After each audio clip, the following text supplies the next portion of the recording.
Bien, habíamos visto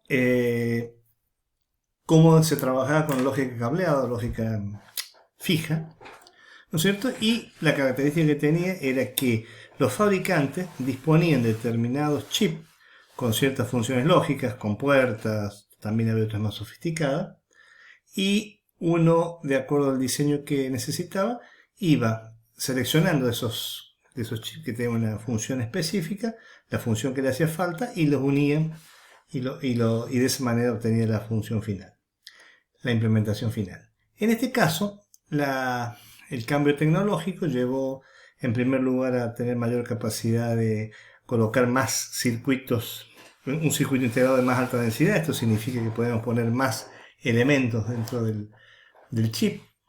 Y desde un punto de vista conceptual, cambio en el siguiente sentido que hemos enumerado acá. En primer lugar, cuando el fabricante entregaba un dispositivo, ya no había ninguna función lógica implementada por el fabricante. La idea era que el usuario definiera la funcionalidad en el momento para lo que lo necesitara. Los chips que antes eran claramente tenían entradas y salidas, el fabricante liberó esa alternativa y permitió que el usuario decidiera cuáles eran entradas y cuáles eran salidas. Y por supuesto que se pueden usar todas las salidas o no usar la salida, eso por supuesto que quedaba a criterio del usuario. ¿Cómo se logró esto? Eso lo vamos a ir viendo en la medida del avance de la charla esta. ¿Y qué ventajas tiene esto? En primer lugar, que era más barato de fabricar. Pero la idea es, bueno, si son más complejos, ¿por qué es más barato? En realidad es más barato por el volumen de fabricación. Como era el mismo chip para implementar cualquier función, ya no había que andar fabricando distintos chips para cada función. El mismo servía para todas las funciones disponibles. Reducían el circuito impreso, como había mayor cantidad de elementos dentro del chip, no hacía falta más que un solo chip o muy pocos chips. Se reduce el consumo de energía. Eso es, como no hay señales que tengan que salir fuera del circuito y necesitan un estándar de corriente mínimo, un tema que vamos a ver más adelante, pero el hecho concreto es que la energía que consume menos. Tiene la posibilidad de implementar funciones que no existen en un chip determinado, funciones complejas que no existen, cualquier función. El tiempo de diseño es reducido. Hay menor cantidad de fallas. Piensen que dejaba de haber conexiones externas, que generalmente son problemas de falla, que son las fallas que pueden aparecer. Y tenía la posibilidad de que una vez implementado el diseño, uno podía mejorarlo, incluso con el mismo hardware que tenía disponible. Y otra cosa que mejora es la performance. La performance en términos de energía, como hemos dicho, y también de velocidad, porque al evitar esas conexiones externas se aceleraban los tiempos de respuesta de la función. Bien, ¿en qué se basó la idea esta de poder implementar funciones, pero no el fabricante, sino que las pudiera implementar el usuario final? Supongamos que nosotros tenemos esta función, una función z de tres variables binarias, a, b y c, y la queremos implementar.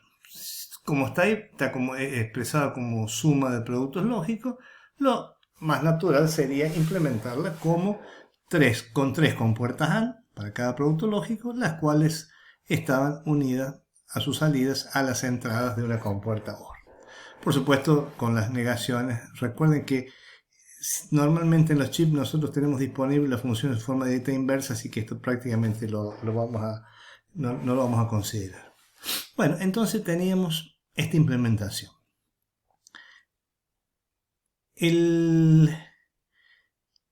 Lo que tiene que quedar claro entonces es que cualquier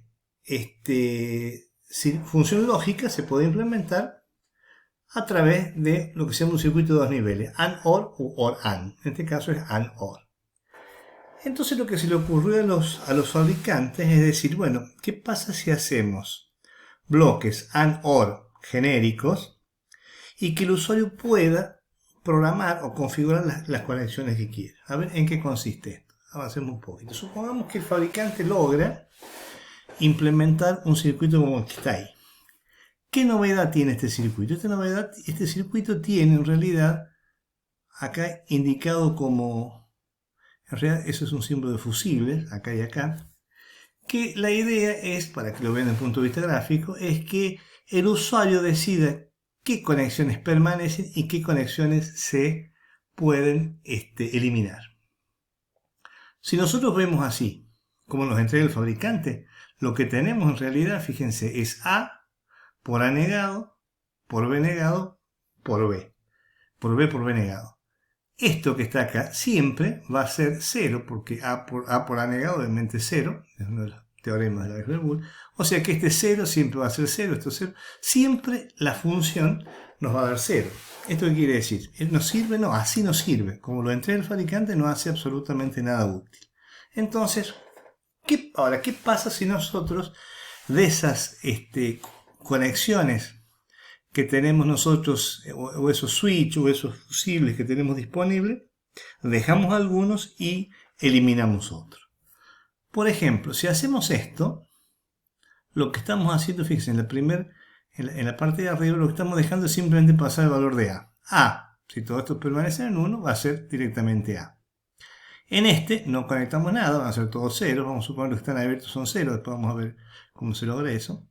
Y en este caso, a esta compuerta AND le dejamos pasar el valor de A negado y el valor de B. Esto quiere decir que la función que se implementa acá es A por B. Si dejamos estas conexiones de la salida de la AND, las dejamos como venía del fabricante, en Z vamos a lograr la implementación de la función que queremos.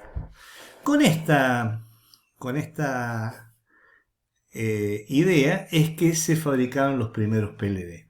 Hacer un circuito AND OR con todas las posibles conexiones y dejarlo que el usuario, en el momento, de acuerdo a lo que dice el diseño que necesite, él seleccione qué conexiones quedan y qué conexiones no quedan. Esto yo lo he puesto como fusible, en general lo podemos ver como interruptores o como switch hoy en día.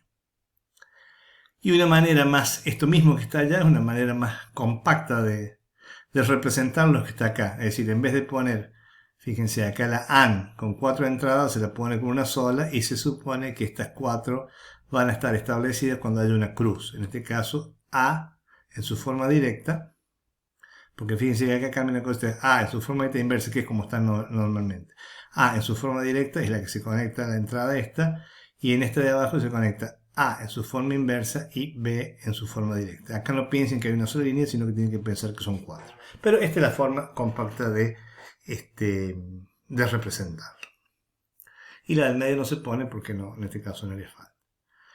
¿Qué es lo que hay acá? Lo que hay acá es una cosa que lo podemos ver como un interruptor. Es decir, la configuración de este circuito consiste en decidir si ese cruce ahí de líneas está cerrado o está abierto. Si está cerrado es que existe una conexión. Si está abierto, esos dos líneas no se comunican y es como si hubiéramos abierto los fusibles que están indicados ahí. Entonces, en realidad, la configuración de este circuito, que se llama la programación, a veces se va a escapar esa palabra porque también es bastante usada, es decidir si todos estos switches que están marcados acá van a estar en estado encerrado o en estado abierto. En estado cerrado decimos que deja la conexión establecida y si no, la interrumpe. Esto visto como un esquema completo que se llamaron las PLA, hubo otras variantes de esto, pero todas basadas en lo mismo. Lo que tenía era compuertas AND, varias funciones A, B y C, con sus señales en forma directa e inversa, que iban a una matriz que el usuario, fíjense, programable link, que decir que el usuario podía programar o configurar, decidir si quedaban o no quedaban establecidas. Y las salidas entraban a compuertas OR, que también tenía la posibilidad de configurarla. Esta por supuesto, la cantidad de compuertas que hay, la cantidad de salida fue variada y había muchos modelos, pero el principio fue ese. Entonces el fabricante nos entrega algo que no tiene ninguna función preestablecida. El usuario decide qué función va a implementar de acuerdo a su diseño y siempre es el mismo circuito para cualquier función de esa cantidad de variables que están indicadas ahí. Incluso podemos hacer más de una, porque hay circuitos comerciales que entregan más de una salida. ¿Cómo se hacía esto? Bueno, había una computadora en donde a la computadora nosotros le pasamos la información de en qué estado tenían que quedar esas conexiones, abiertos o cerrados. Eso es una matriz. Eso se hacía con el software. Entonces el software lo que hacía era, se generaba un archivo y ese archivo decidía qué conexiones deben estar abiertas y cerradas y se las conectaba, generalmente a través de un puerto serio paralelo, en principio era paralelo, a un programador, un programador en donde uno introducía el circuito que quería configurar. Bueno, y al cabo de un poco tiempo esa información bajaba y ya quedaba configurado el circuito. Esto se usó mucho tiempo, incluso acá en la materia lo usamos hasta hace un par de años, pero esta tecnología ya prácticamente se usa muy poco. Porque nosotros, o sea, lo que acá tenemos, el circuito, fíjense que una cosa importante, el circuito se graba acá y después se lleva al circuito final, ¿no es cierto? Eso es una complicación. Los nuevos dispositivos directamente en el mismo circuito se pueden configurar. Bueno, pues es una variante que la vamos a ver más adelante. ¿Cómo evolucionaron los PLD? Al principio eran los SPLD, que es lo más parecido a lo que vimos recién, eso que mostramos recién. Después los CPLD, después los FPGA y veamos rápidamente qué fue cada uno. Los SPLD fueron simplemente, lo que les decía recién, con entradas, todas en su forma directa e inversa, disponibles, con puertas AND, con la posibilidad o no de conectarlas. La salida de esas compuertas AND, había varias compuertas AND, estos son todos productos lógicos, entraban a compuertas OR, y esas compuertas OR también tienen la posibilidad de que esas señales entraran o no, y teníamos un par de salidas. Esto fue lo que se llamó, esto es un circuito AND-OR, con la posibilidad de configurar o de programar las entradas de las AND y las entradas de las OR.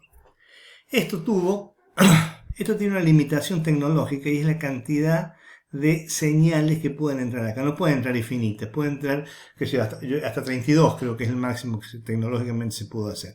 Cuando queremos poner más, porque fíjense, si acá nosotros ponemos 16 señales de entrada, ya tenemos las 32, porque están por 2 cada una, 32 entradas a la AND.